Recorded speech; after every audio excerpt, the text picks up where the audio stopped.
October 15th, 1987. Thomas Eaglefeather had been tracking the missing girl for 3 days when he found tire tracks leading to the old Hendricks place. Everyone knew the story. White family, vanished overnight, dinner still on the table. Thomas pushed open the front door and stepped inside. The house felt frozen in time. Children's drawings on the refrigerator. Coffee cups still sitting on the kitchen counter. But something was wrong. The coffee was still warm. Footsteps creaked upstairs. Thomas drew his service weapon and called out. No answer. He climbed the stairs, following wet footprints on the dusty floor. At the end of the hallway, a door stood slightly open. Inside, he found photographs.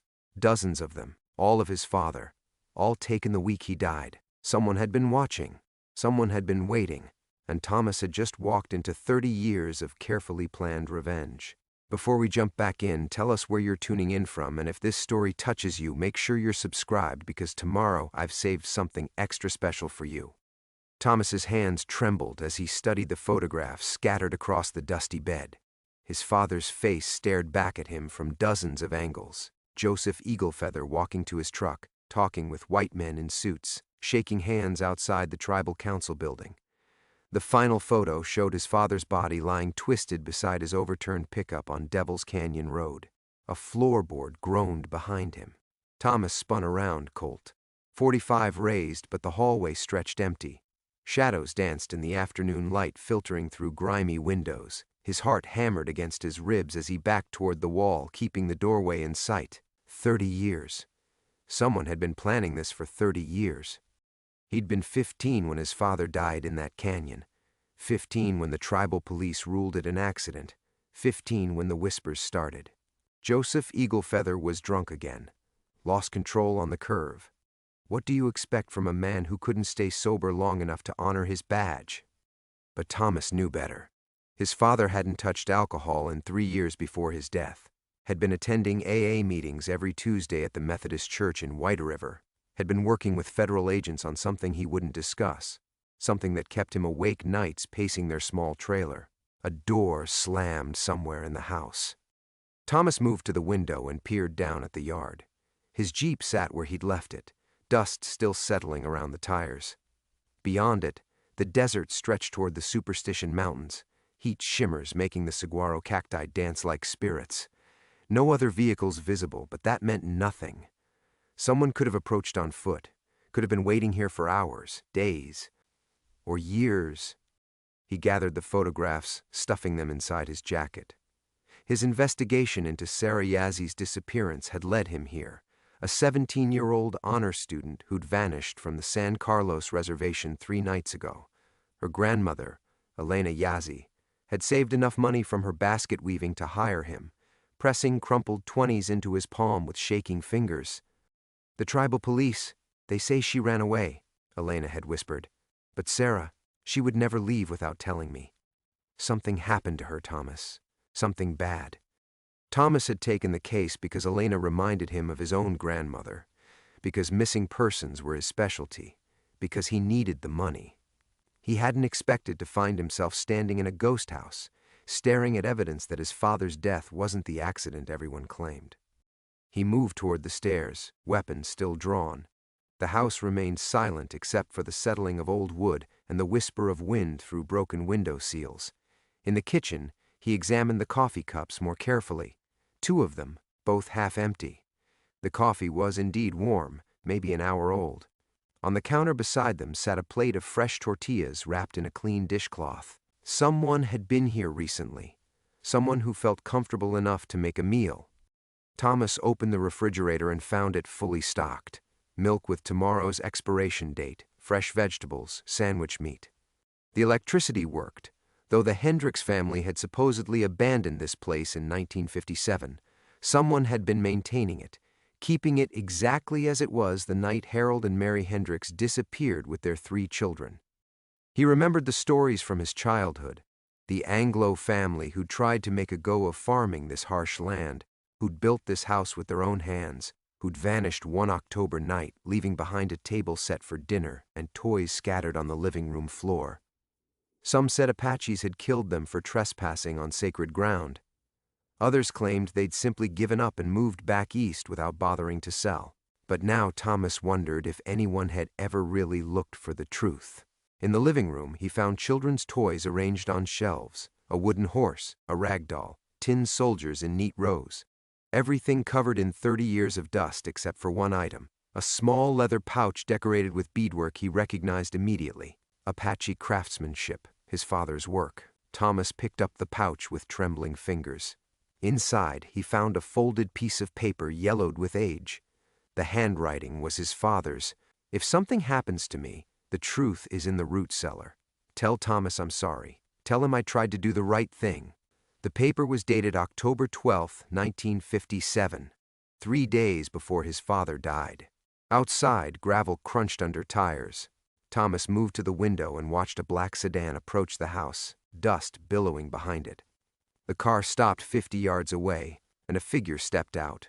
A young woman with long dark hair, wearing jeans and a white blouse. Sarah Yazzie. She stood beside the car for a moment, looking directly at the house. Even from this distance, Thomas could see she wasn't afraid. She wasn't a victim who'd been brought here against her will. She was coming home. Before we jump back in, tell us where you're tuning in from. And if this story touches you, make sure you're subscribed because tomorrow I've saved something extra special for you.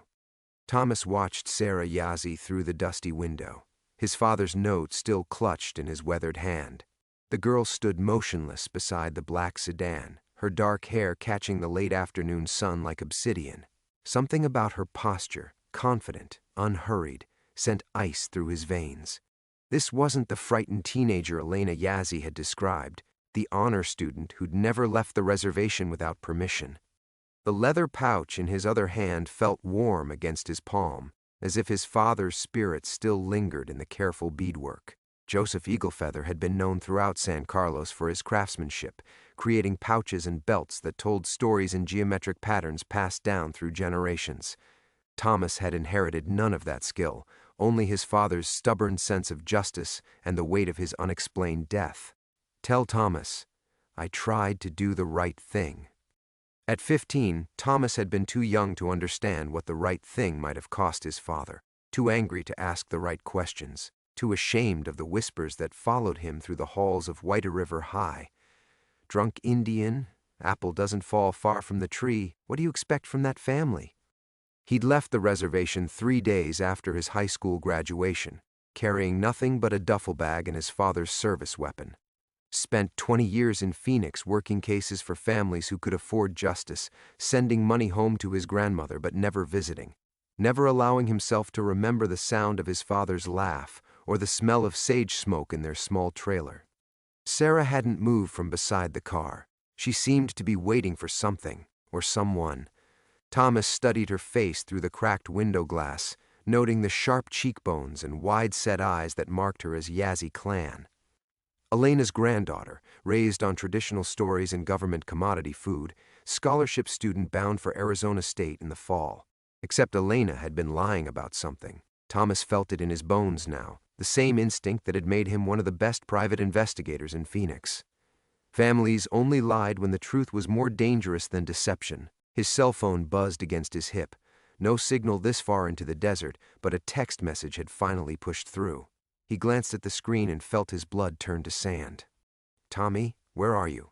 Been calling all day. Something's happened at the clinic. Maria Santos, the nurse practitioner who ran the free clinic where Thomas volunteered on weekends, teaching self-defense classes to women trying to escape abusive relationships. She was also the closest thing he had to family now, the one person in Phoenix who knew about his nightmares, who'd held him through the panic attacks that still came without warning. He tried calling back, but the phone showed no bars. The message had been sent 4 hours ago. Thomas forced himself to focus on Sarah, who had finally begun walking toward the house. Her steps were measured, deliberate, like someone approaching a shrine. She carried herself with the fluid grace of a dancer or a fighter, something Thomas recognized because he'd spent decades learning to read violence in a person's movements. The floorboards beneath his feet groaned as he shifted position. This house had sheltered the Hendricks family for nearly 20 years before their disappearance. Harold building each room with his own hands, Mary tending a garden that had long since returned to desert, their 3 children growing up in the shadow of the Superstition Mountains. Thomas had researched the family during his drive from Phoenix, pulling what records he could find. Harold Hendricks had been a railroad worker turned farmer, married to a school teacher from Illinois. Their children were Emma, 12, Jacob, 10, and Rebecca, 6, when they vanished that October night in 1957. The same month, his father died. Sarah had reached the front porch now. Thomas heard the creak of old wood under her feet, the soft whisper of her hand on the door handle. She moved through the house like she knew its layout by heart. No hesitation, no stumbling in the dim light. Thomas pressed himself against the wall beside the staircase, listening to her footsteps in the kitchen below. She was opening cabinets, running water in the sink, humming something under her breath. The melody was hauntingly familiar, a traditional Apache song his grandmother had sung while grinding corn. But Elena Yazie's granddaughter shouldn't know this house, shouldn't move through it like she belonged here. Through the window, Thomas caught sight of something that made his chest tighten. Fresh tire tracks in the dirt led not just to where Sarah had parked, but around to the back of the house. Multiple vehicles had been here recently, probably within the past week. This wasn't a random meeting, it was a reunion. Thomas thought about Maria's message, about the life he'd built in Phoenix. Small but safe, purposeful but distant from the ghosts that haunted San Carlos land. He thought about Elena Yazie's weathered hands pressing those crumpled 20s into his palm, her desperate certainty that something bad had happened to her granddaughter. Below, Sarah began singing louder, her voice carrying clearly through the old house. The Apache words spoke of journeys ending, of circles completing themselves, of debts finally coming due. Thomas folded his father's note and slipped it inside the leather pouch, then tucked both into his jacket pocket. Whatever truth lay buried in the root cellar would have to wait. Sarah Yazzie had come home, and Thomas intended to find out why. Thomas descended the stairs one careful step at a time, his boots finding the quietest spots on the worn wood. Sarah's voice drifted from the kitchen, still humming that ancient melody, but underneath the traditional Apache words, he caught something else. English phrases woven between the verses like secrets hidden in plain sight. Circles closing, debts are due, Thomas eagle feathers coming through. His blood turned to ice water. She knew he was here, had known before she ever stepped out of that sedan. Thomas reached the bottom of the stairs and pressed himself against the doorframe leading to the kitchen. Through the gap he could see Sarah standing at the sink with her back to him, washing the coffee cups he'd discovered earlier. Her movements were methodical, almost ritualistic, as if she'd performed this task countless times before. "You can come in, Mr. Eaglefeather," she said without turning around. "I've been waiting for you for a very long time." Thomas kept his hand near his weapon, but stepped into the kitchen. "Sarah Yazzie, I presume." She turned to face him then, and Thomas felt the world tilt beneath his feet. The girl's features were unmistakably Apache, the high cheekbones, the dark eyes, the copper skin that spoke of desert sun and ancient bloodlines. But there was something else in her face, something that made his throat close with recognition. She had his father's nose, his father's stubborn chin. "Actually," she said, drying her hands on a dish towel that looked older than she was, "my name is Rebecca Hendricks, though I suppose you could say Sarah Yazzie and I are very close relatives." The kitchen seemed to spin around Thomas. Rebecca Hendricks, the youngest of the 3 children who'd vanished with their parents 30 years ago. She would have been 6 years old in 1957, which would make her 36 now. But the woman standing before him couldn't be older than 18. "That's impossible," Thomas managed. Rebecca smiled, and it was his father's smile reflected back at him across 3 decades of lies. "Is it? You found your father's note, didn't you? The one he left in the pouch he made for me?" Thomas's hand moved instinctively to his jacket pocket, where the leather pouch rested against his chest like a second heartbeat. "How do you know about that?" "Because I'm the one who put it there." Rebecca moved to the kitchen table and pulled out a chair, gesturing for him to sit. October 12th, 1957. 3 days before Joseph Eaglefeather drove his truck off Devil's Canyon Road. Except he didn't drive it off, did he? Someone forced him off. Someone who found out he was helping my family disappear. The words hit Thomas like physical blows. He remained standing, every instinct screaming at him to run. to get back in his Jeep and drive straight to Phoenix without looking back. But Rebecca's eyes held him captive, brown eyes flecked with gold, eyes that had seen too much for someone who claimed to be 18 years old. "Who are you really?" he whispered. Rebecca reached into her pocket and withdrew a photograph, one Thomas recognized immediately, because he'd been carrying an identical copy in his wallet for 20 years. It showed a young Apache woman in traditional dress, her hands resting on the shoulders of a small boy, Thomas's grandmother and his father as a child. "Your father took this picture, didn't he?" Rebecca said. "Back when he was courting Anna Crowfeather, before the war changed everything." Thomas stared at the photograph. His grandmother had told him his father destroyed all the early pictures when he came back from Korea, too broken by what he'd seen to look at reminders of innocence. Thomas had never seen this image before in his life. "Where did you get that?" "From my real grandmother, Anna Crowfeather, who became Anna Hendricks when she married my grandfather Harold in 1955. Rebecca set the photograph on the table between them. "Your father didn't just help my family disappear, Thomas. We disappeared because we're family." The kitchen floor seemed to give way beneath Thomas's feet. Anna Crowfeather, his grandmother, had died when he was 3 years old, too young for him to remember her face or voice. His father never spoke of her, claimed the grief was too fresh even decades later. Thomas had assumed she'd died in one of the tuberculosis outbreaks that swept through the reservation in the 1940s. "That's not possible," he said, but the words sounded hollow even to himself. Rebecca stood and moved to the refrigerator, retrieving a manila folder thick with documents. "Anna Crowfeather didn't die in 1960, Thomas. She faked her death with your father's help, then married Harold Hendricks under a new identity. My mother, Emma, was their daughter, which makes me your father's granddaughter." She opened the folder and spread papers across the table. Birth certificates, marriage licenses, death certificates with official seals, all bearing the signatures of tribal officials Thomas recognized, including his father's careful script. "The question isn't who I am," Rebecca said, her voice carrying the weight of 30 years' worth of secrets. "The question is, are you ready to learn who really are?" Thomas stared at the documents scattered across the table like tarot cards promising unwelcome futures. His hands shook as he picked up his grandmother's supposed death certificate, dated 1960, stamped with the official seal of the San Carlos Apache Tribal Council. His father's signature sat in the bottom corner, as familiar as his own heartbeat.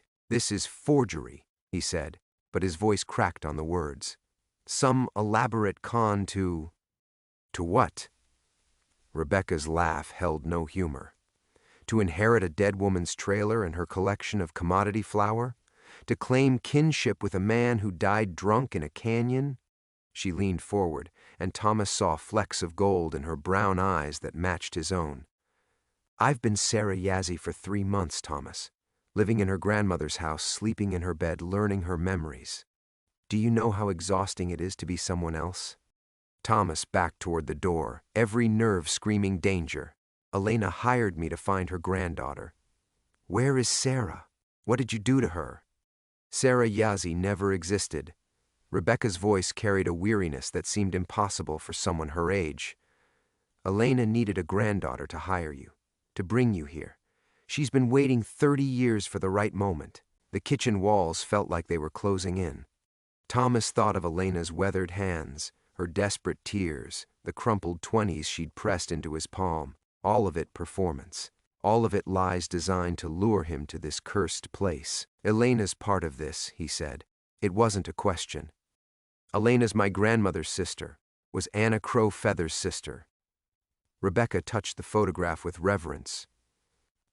"She never forgave your father for helping us disappear. Never forgave him for breaking the family apart." Thomas's phone buzzed again. Still no signal, but another delayed text from Maria finally pushing through. "Tommy, please call. Men were asking about you. Scared. Had to close clinic early." Ice flooded his veins. Maria had nothing to do with any of this. She was Phoenix, she was safety, she was the life he'd built far from reservation politics and ancient grievances. But the word scared in her message told him everything. Someone had gotten to her. Someone who knew exactly how to hurt him. "You're working with them," he said, his hand moving to his weapon. Whoever killed my father. Rebecca shook her head slowly. The people who killed your father are dead, Thomas. Cancer took one, liver disease the other, old age claimed the rest. I'm here because their children remember, because some debts pass from generation to generation until someone finally pays them. Through the kitchen window, Thomas caught a glimpse of movement in the desert. More vehicles approaching. At least 2, maybe 3, their dust trails visible against the darkening sky. Rebecca followed his gaze and nodded as if she'd been expecting them. You should sit, she said gently. When they arrive, you'll want to hear this story from the beginning. Thomas drew his weapon instead, pointing it at the girl who claimed to be his niece, his father's granddaughter, his family's salvation or damnation. We're leaving, now. I can't do that. Rebecca's voice held genuine sadness. And neither can you. Your Jeep has 4 flat tires. Happened about 10 minutes after you walked into this house. Bobby Yazzie is very good with a knife. Thomas cursed himself for every rookie mistake he'd made. Coming here alone, not checking his 6, trusting the word of a desperate grandmother with tear-filled eyes. He'd let emotion override training, let the promise of answers about his father's death cloud his judgment. The root cellar, he said, backing toward the hallway. My father said the truth was in the root cellar. It is, but not the truth you're expecting. Rebecca remained seated, her hands folded calmly in her lap. Your father died trying to protect us, Thomas. Died because he wouldn't tell them where we'd gone. And now we're the only ones left who know what really happened that October night. The sound of car doors slamming echoed across the desert. Voices carried on the wind, Apache words Thomas recognized, speaking of circles closing and justice delayed. Rebecca had stopped looking like a teenager. Something ancient moved behind her eyes now, something that remembered 30 years of hiding and planning and waiting for this moment. Who are you? Thomas whispered again. Rebecca stood and moved to the window, watching dark figures approach the house. I'm the last of the Hendricks family. I'm Anna Crowfeather's granddaughter. I'm the daughter of a woman who died to keep a secret. She turned back to him, and her face held the weight of decades. And I'm the only person left alive who can tell you why your father really had to die. Outside, footsteps surrounded the house. The footsteps circled the house like vultures, deliberate and patient. Thomas counted at least 4 distinct gates through the thin walls, men who moved with the confidence of hunters who knew their prey had nowhere to run. Put the gun down, Thomas. Rebecca's voice carried the authority of someone accustomed to being obeyed. You're going to need both hands for what comes next. Thomas kept his weapon trained on her but moved to the window. 3 vehicles parked beside the rusted farm equipment. Elena Yazzie's ancient pickup, a newer sedan that gleamed despite the desert dust, and a black SUV with government plates that made his blood run cold. Federal, which meant this went far beyond reservation politics and family vendettas. Maria's text mentioned men asking about me, Thomas said. Your people? Not mine. Theirs. Rebecca nodded toward the approaching footsteps. The same agency that's been hunting my family for 30 years. The same people who killed your father when he wouldn't give up our location. The front door opened without ceremony. Elena Yazzie entered first, her weathered face carved from stone, followed by 2 men in suits that screamed federal law enforcement. The third man made Thomas's finger tighten on his trigger. Bobby Yazzie, Elena's nephew, carrying a hunting knife that looked like it had seen recent use. Hello, Joseph, Elena said, her voice thick with decades of accumulated grief. You look just like your father. Thomas kept his weapon raised but felt the futility of it like sand in his throat. Bobby had positioned himself between Thomas and the kitchen door. The federal agents flanked the windows. Rebecca remained unnaturally calm, as if watching a play she'd seen performed many times before. My father's name was Joseph, Thomas said. Mine is Thomas. Names are just sounds we make to pretend we're different people. Elena moved to the kitchen table and touched the scattered documents with reverence. But blood remembers, even when we try to forget. Your father's blood, your grandmother's blood, my sister's blood, all mixed together in this cursed desert, all crying for the same justice. One of the federal agents, tall, pale, with the kind of eyes that had seen too many interrogations, stepped forward. "Mr. Eaglefeather, I'm Agent Morrison, FBI. We need to discuss your father's involvement in the Hendricks family disappearance." Thomas laughed, a sound sharp enough to cut glass. "My father was a drunk who drove off a cliff. Whatever involvement you think he had—" "Your father was a federal informant," Morrison interrupted. "Had been since his return from Korea. Tribal police was his cover. His real job was monitoring communist sympathizers on the reservation." The words hit Thomas like a physical blow. His father, the man he'd spent 30 years resenting for his weakness, his drinking, his failure to be anything but a cautionary tale, an FBI informant. It recontextualized everything: the mysterious phone calls at night, the unexplained trips to Phoenix, the money that sometimes appeared in their trailer without explanation. "The Hendricks family witnessed a murder," Rebecca said quietly. "October 9th, 1957. Harold was doing electrical work at the old uranium mine when he saw 3 men kill a tribal elder named Samuel Crow Dog. They saw him watching." Elena's weathered hands clenched into fists. Samuel was organizing resistance to the uranium mining. The government wanted him silenced. When Harold came to your father for help, Joseph had to choose between his duty to the Bureau and his duty to family. Thomas felt the weight of his father's leather pouch against his chest, like a second heart. He chose family. "He chose Anna," Elena whispered. "Chose his mother's memory over federal money. Helped us create new identities, forge the documents, stage the disappearance. But someone found out." Agent Morrison removed a manila folder from his jacket, thick with photographs and documents. "Your father was killed because he compromised a federal investigation. The men who murdered Samuel Crow Dog were never prosecuted because the only witnesses vanished. They vanished because you would have killed them too." Rebecca's voice carried venom now, 30 years of accumulated rage. "Just like you killed Joseph Eaglefeather. Just like you've been hunting us ever since." Thomas lowered his weapon slowly, the pieces of his father's life finally forming a recognizable picture. Not the drunk he'd imagined, not the failure he'd been ashamed of, but a man caught between impossible choices. A man who'd died protecting family he'd never even met. "What do you want from me?" Thomas asked. Morrison smiled, and it was the coldest thing Thomas had ever seen. "The same thing we've always wanted. The location of Harold Hendricks and his testimony about Samuel Crow Dog's murder. We know your father told you something before he died. We know you've been carrying his secrets for 30 years. Thomas touched the leather pouch, feeling the note his father had written in his final moments. But now he understood it wasn't just directions to the root cellar. It was a map to 30 years' worth of buried truth. Rebecca moved to his side, and for the first time since this nightmare began, Thomas felt like he wasn't facing it alone. "The root cellar," she whispered. "Everything you need to know is in the root cellar." Outside, thunder rumbled despite the clear sky. The thunder wasn't thunder, it was helicopters. Thomas felt the vibration in his bones as the aircraft circled overhead, their rotors beating the desert air into submission. Morrison's cold smile widened, as if the sound was music to his ears. The location of the root cellar, Mr. Eaglefeather. Now would be an excellent time to share. Thomas's mind raced through 30 years of carefully constructed lies. The leather pouch against his chest suddenly felt like a lead weight, dragging him toward truths he wasn't sure he wanted to face. But as he looked at Rebecca, his father's granddaughter, his blood, something clicked into place with the finality of a bullet entering a chamber. "I don't know where any root cellar is," he said. Morrison's laugh was genuine this time, filled with the kind of amusement that preceded violence.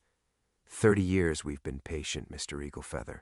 30 years of watching you build your little life in Phoenix, waiting for the right moment to bring you home. Did you really think we didn't know about your private investigator license, your relationship with Dr. Reyes, your complete ignorance about your own family history?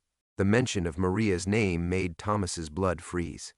"If you've hurt her—" "Dr. Reyes is fine, for now." Morrison gestured to Bobby, who stepped closer, the hunting knife gleaming in the kitchen's dim light. "But her continued safety depends entirely on your cooperation.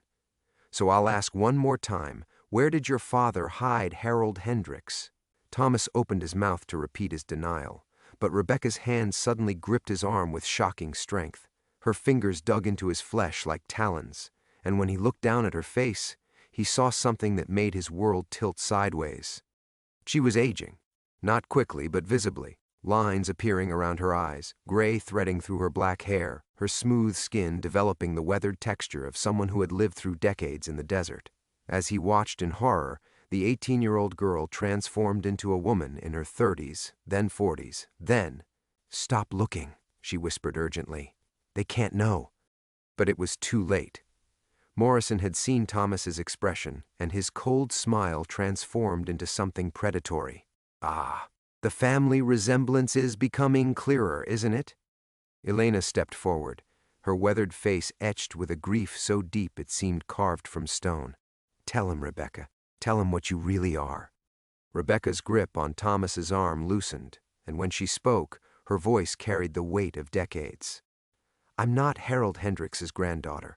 I'm his daughter, the youngest child who disappeared in 1957. She looked up at Thomas with eyes that held 60 years of pain. "And I'm not your father's granddaughter. I'm his daughter, too."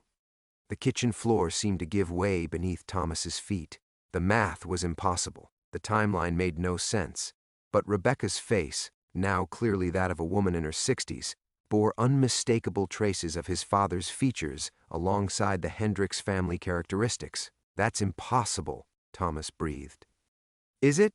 Morrison's voice dripped with satisfaction. "Your father didn't just help the Hendricks family disappear, he became part of it. Harold Hendricks died in the desert in 1957, shot by the same men who killed Samuel Crow Dog. Your father took his place, took his name, his identity, his family." Thomas felt 30 years of assumptions crumbling like sand castles. "My father was Joseph Eaglefeather. He died when I was 8. Joseph Eaglefeather died the night he chose to protect the Hendricks family," Elena said quietly. "The man who raised you was Harold Hendricks, living under your father's name."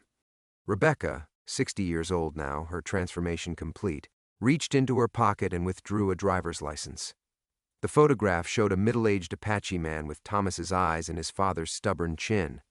But the name read, Harold Joseph Hendricks. "The man you called father lived 2 lives, she said.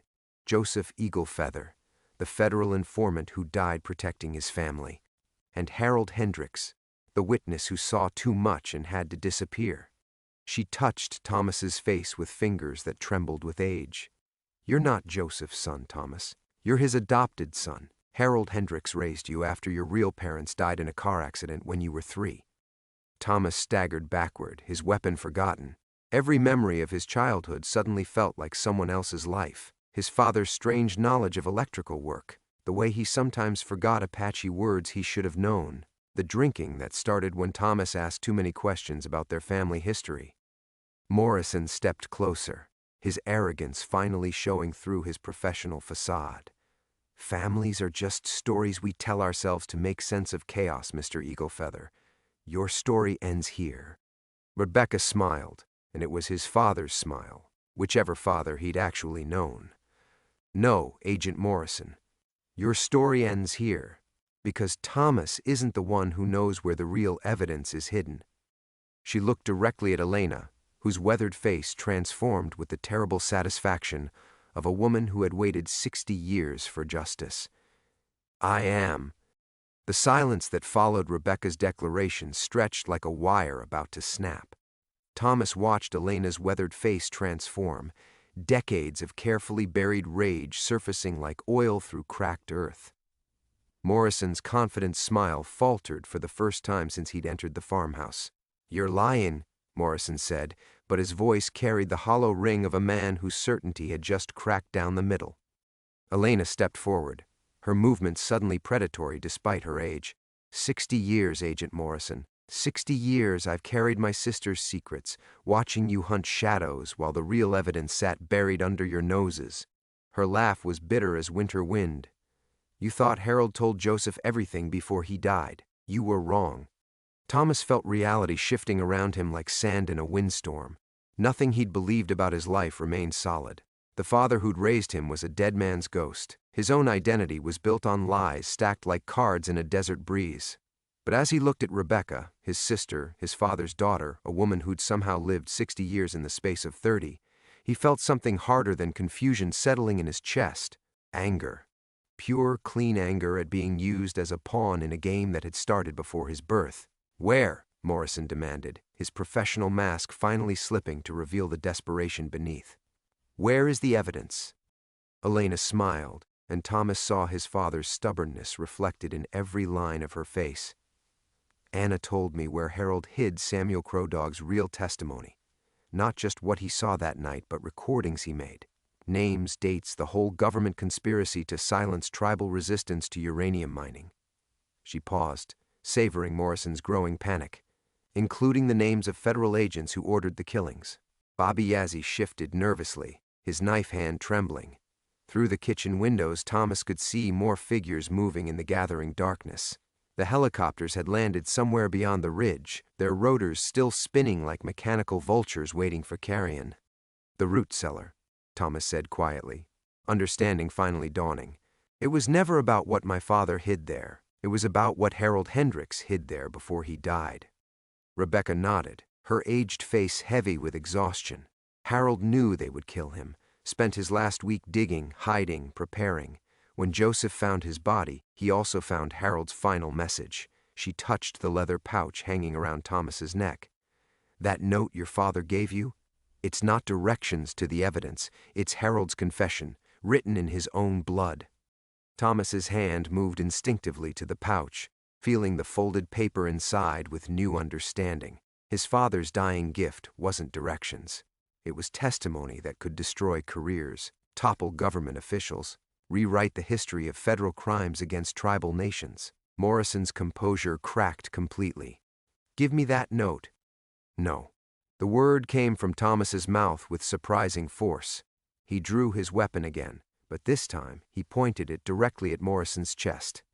"You want Harold's confession? You want the location of evidence that's been rotting in the desert for 60 years? Here's what's going to happen instead." The room held its collective breath.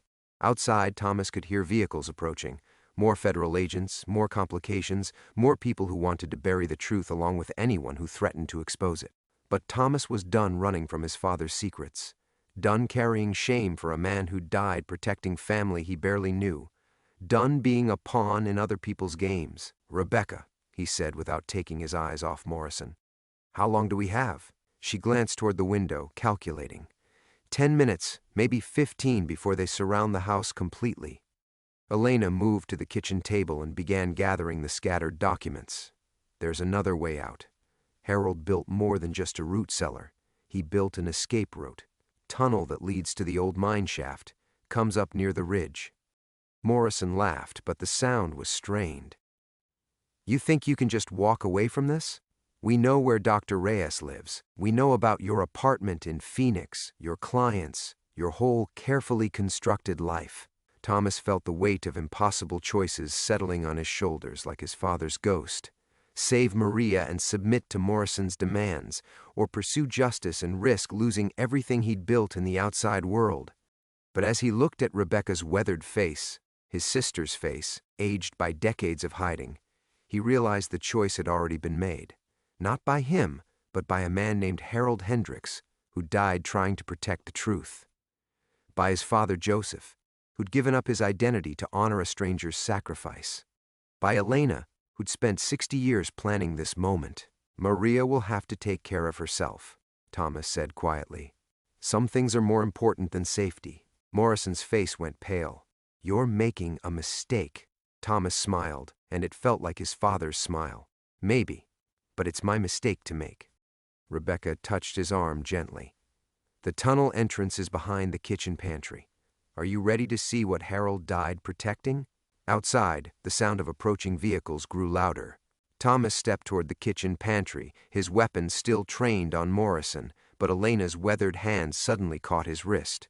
Her grip carried the strength of 60 years' worth of buried rage. "Wait," she whispered. "There's something else you need to understand before we go down there."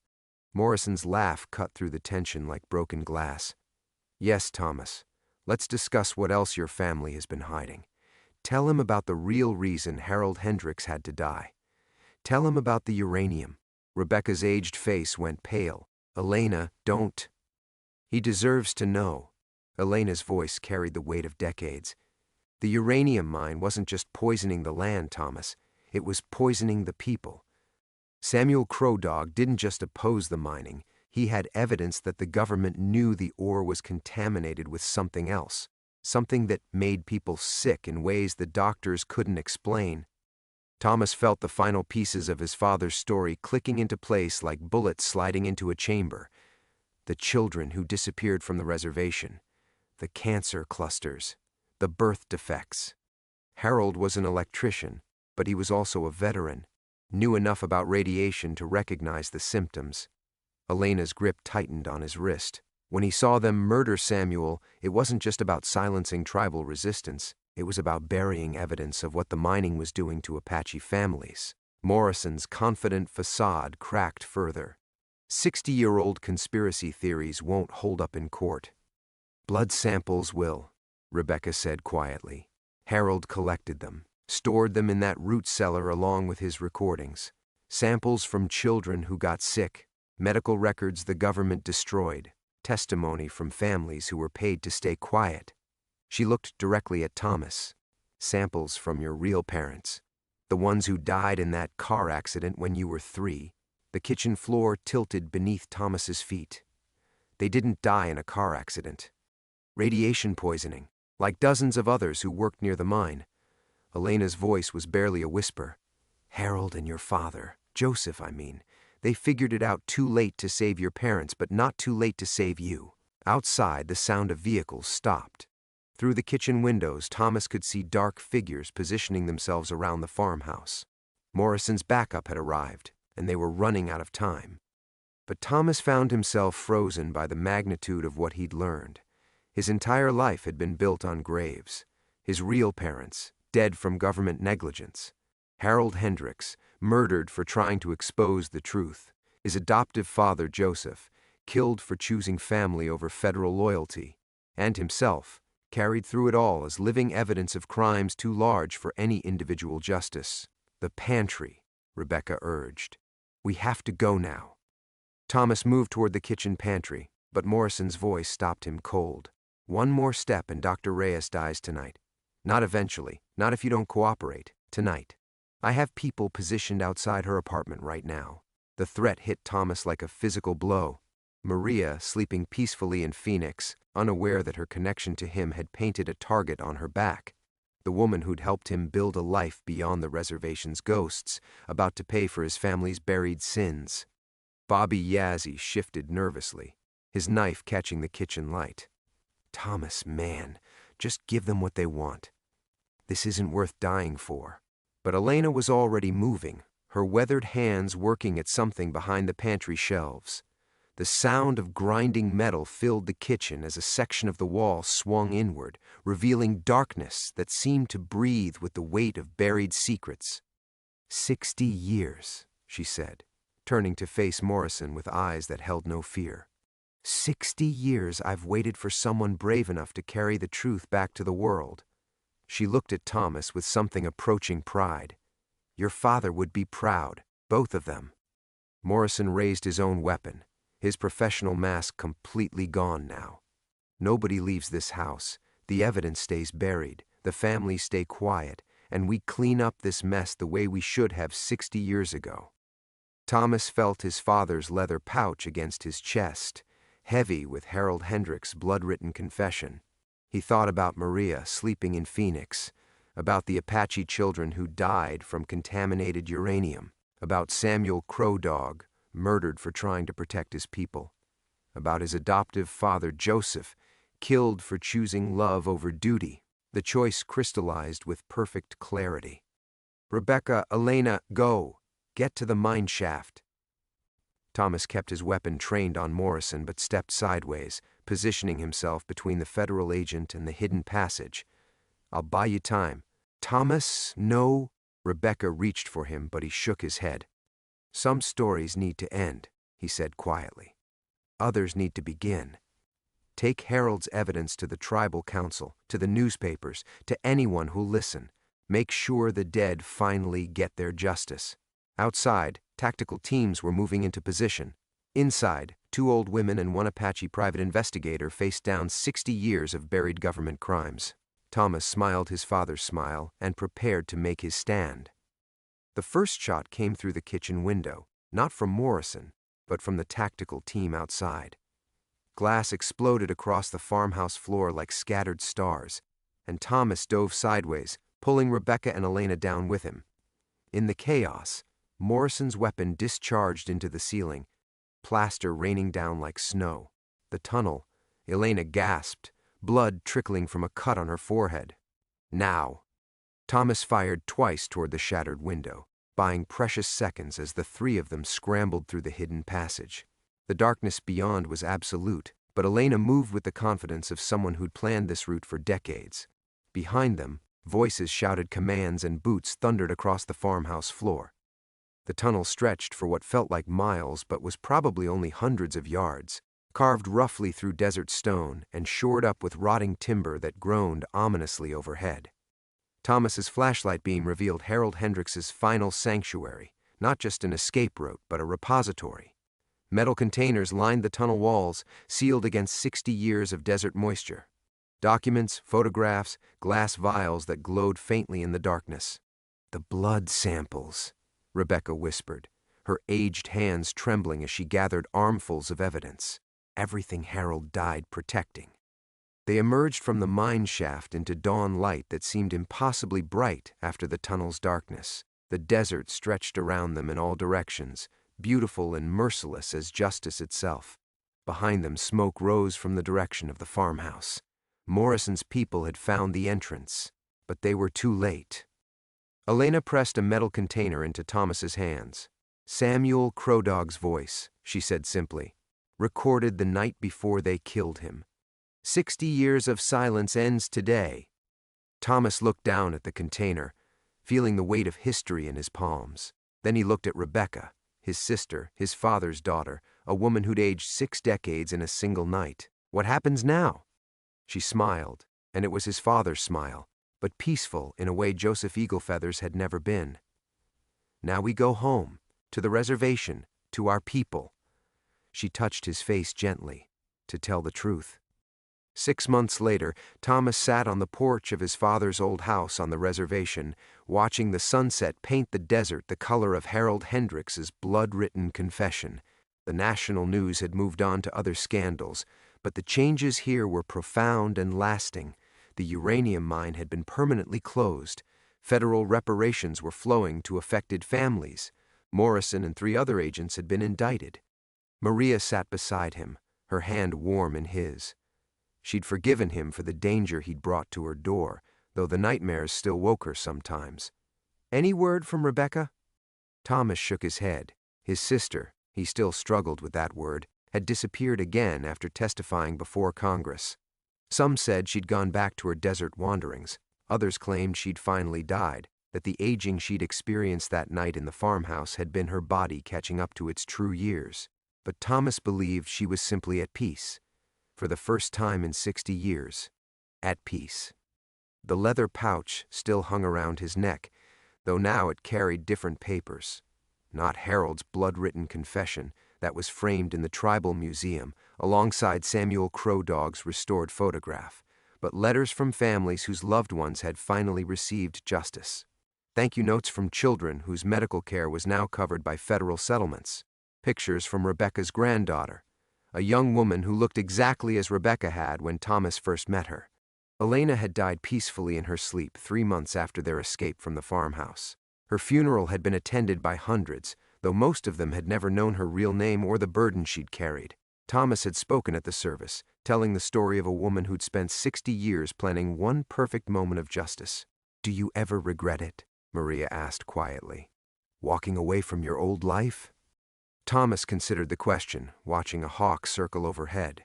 His Phoenix apartment was gone, sold to pay legal fees. His private investigation business was closed, his carefully constructed life outside the reservation abandoned. But every morning he woke up in his father's house, surrounded by family pictures that finally made sense, and felt something he'd never experienced before, belonging. "No," he said simply. "Some stories need to end so others can begin." The desert wind carried the scent of sage and rain, and in the distance, children were laughing as they played near the old mine entrance, now sealed forever. The poisoned earth was slowly healing, and the ghosts were finally at rest. Thomas closed his eyes and smiled his father's smile, feeling the weight of secrets finally lifted from his shoulders. The truth had set them all free.